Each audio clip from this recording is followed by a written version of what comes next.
A one-day national-level dialogue was held in Vadodara, jointly organized by the Gujarat State Institution for Transformation (GRIT) and the Gujarat Industrial Development Corporation (GIDC), with active support from the Vadodara Municipal Corporation and District Administration.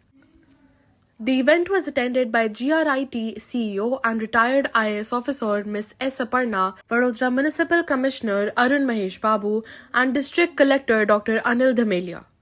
During the dialogue, Mrs. Aparna outlined strategic priorities for developing India 2047, including ecosystem strengthening, skill development, and technology upgradation.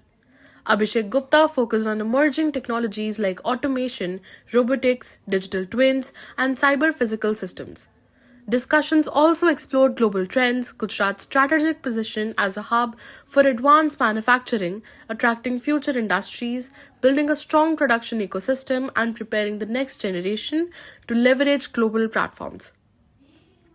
Municipal Commissioner Arun Mahesh Babu highlighted the importance of collaboration between government, industry, and local administration in making Vadodara a center for advanced manufacturing.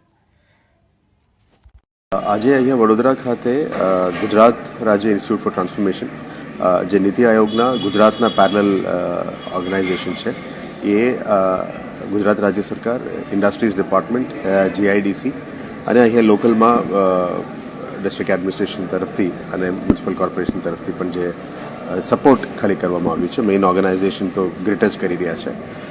એ ખાસ કરીને ગુજરાતને advance મેન્યુફેક્ચરિંગના એક destination તરીકે જે બનાવવાનું છે એ બાબતના દિશામાં જ આજે ચર્ચા કરવામાં આવી છે. ગ્રીટ દ્વારા એડવાન્સ લેવલ મેન્યુફેક્ચરિંગના વર્કશોપ અહીંયા વડોદરામાં કરવાનું કારણ એ છે કે વડોદરાને પણ એક ડેસ્ટિનેશન તરીકે અત્યારે જોવાને રાજ્ય સરકારે નક્કી કર્યું છે. સાથે સાથ જે રિજનલ ઇકોનોમિક માસ્ટર પ્લાન છે એ સેન્ટ્રલ ગુજરાત માટે વડોદરા એને કેન્દ્રિત બનાવીને 8 જિલ્લાનું સેન્ટ્રલ ઇકોનોમિક માસ્ટર પ્લાન અહીંયા બનાવી રહ્યા છે.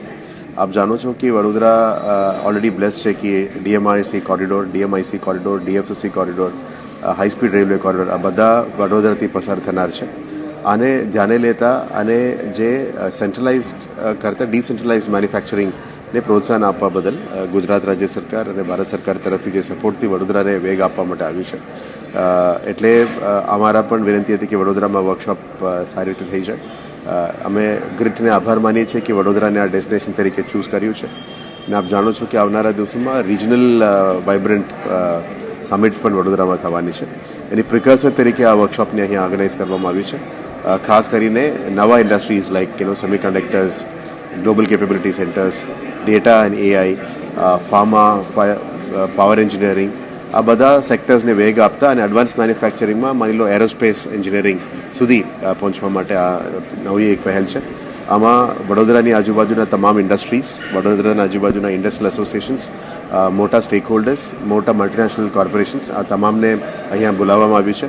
એમની ઇનપુટ્સ પણ લેવામાં આવશે જેથી કરીને જે રિજનલ ઇકોનોમિક માસ્ટર પ્લાન બનશે એમાં કયા સેક્ટરને કયા એરિયામાં એલોટ કરવી, કયા સેક્ટરને વેગ આપવી અને કયા સેક્ટરને જે ભારત અને ગુજરાતમાં આવતા સેક્ટરને વડોદરામાં એલોટ કરી શકાય એ દિશામાં એક નાનું પ્લાનિંગની પહેલ છે.